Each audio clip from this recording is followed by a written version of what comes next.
Hello friends, sociology के super MCQ series number 11 में आपका स्वागत है। ये MCQs UGC net JRF assistant professor PGT GDC DSSB UPSC एवं अन्य समाजशास्त्री परीक्षाओं के लिए काफ़ी इंपॉर्टेंट है। ठीक है, तो शुरू करते हैं।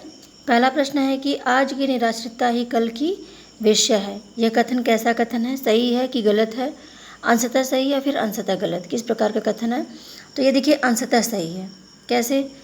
निराश्रितता का मतलब क्या? जिसका डिवोर्स हो गया हो या फिर जो विधवा हो गई हो, कोई ऐसी स्त्री जिसका कोई आश्रय ना हो, ठीक है, उसके पति की मृत्यु हो गई या फिर संरक्षक की मृत्यु हो गई हो, तो निराश्रितता हो गई।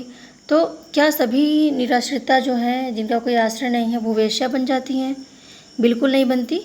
ठीक है, कुछ लोग ही बनती हैं, सभी लोग नहीं बनती। इसीलिए यह अंशतः सही है, यानी आधा सही और आधा गलत। आधी लोग ऐसा करते हैं, आधी लोग नहीं करती, इसलिए अंशतः सही है। ठीक है, फिर देखिए क्वेश्चन नंबर 2 है, उत्तर प्रदेश के चंपक गांव जो कि मेरठ में है और सया गांव जो कि आगरा में है का अध्ययन करके जजमानी व्यवस्था के प्रकार और अप्रकार का वर्णन किसने किया था? FG बेली। ठीक है, तो ये भी प्रश्न आ सकता है कि उत्तर प्रदेश के चंपक गांव का अध्ययन किसने किया था? ये भी है।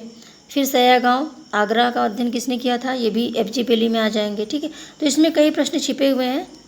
या फिर इस प्रकार से प्रश्न भी आ सकता है कि जजमानी व्यवस्था के प्रकार और अप्रकार के वर्णन उत्तर प्रदेश के गांवों के अध्ययन के आधार पर किसने किया? तो FG बेली। ठीक है, याद रखिएगा। किसने कहा मातृतंत्र की समाप्ति जाति की वैश्विक ऐतिहासिक पराजय थी? किसने कहा? तो फ्रेडरिक एंजल्स। ठीक है, संस्कृतिकरण की अवधारणा का प्रयोग भारतीय सामाजिक संरचना में सांस्कृतिक गतिशीलता की प्रक्रिया के विश्लेषण हेतु किसने किया? यानी भारतीय संस्कृति के जो गतिशीलता होती है उसके अध्ययन के रूप में, उसके वर्णन के रूप में किसने संस्कृतिकरण का प्रयोग किया? तो MN श्रीनिवास। आपने देखा है कि भारतीय संरचनात्मक प्रकारवादी सिद्धांत से जुड़े थे ये।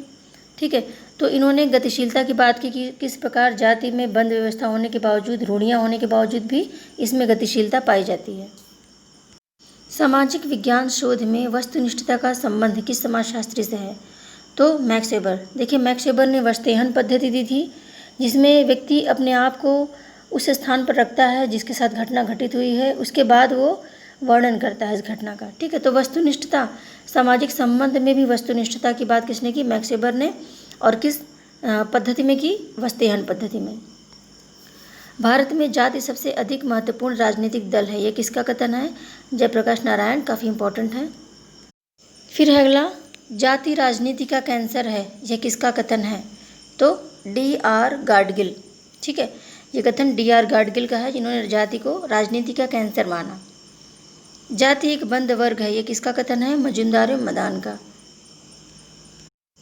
तो अगला प्रश्न है कि सामाजिक परिवर्तन से आशय उन परिवर्तनों से है जो सामाजिक संगठन अर्थात समाज के ढांचे और समाज की संरचना और प्रकारों में घटित होते हैं, ये किसका कथन है? तो किंग्सले डेविस का।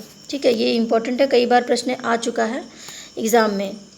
जब कोई वर्ग दृढ़ता सहित वंशानुगत हो जाता है तो हम उसे जाति कह सकते हैं, यह किसका कथन है? CH कूले का।